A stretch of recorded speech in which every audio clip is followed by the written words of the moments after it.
Takže 4 hodiny a 23 minut, já plním challenge na 300, mám 293 a hele, našel jsem kraví ten, no už mi to ani nemyslí, kraví level v Riftu, takže bude sranda, budou pořádný expy, takže hurá na to, tyjo.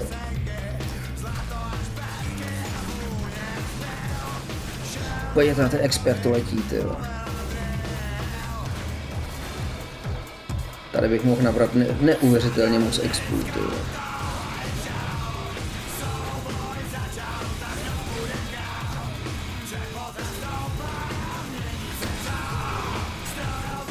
...294.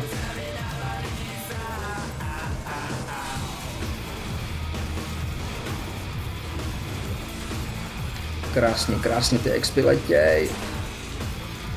Ty kráso, za chvíli 295. Teď tam byl Cooking, je to další level.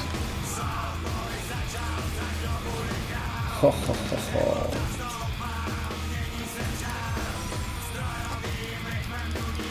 Tada.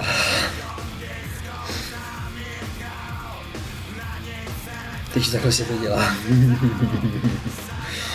Dostal jsem 20 milionů, já dám kameru pryč.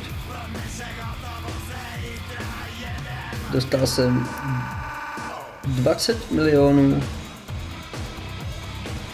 300 000 expů. As. Je to tam vidět v tom chatu? Já myslím, že tamhle v růžku, tam dole to je vidět. Takže pecka.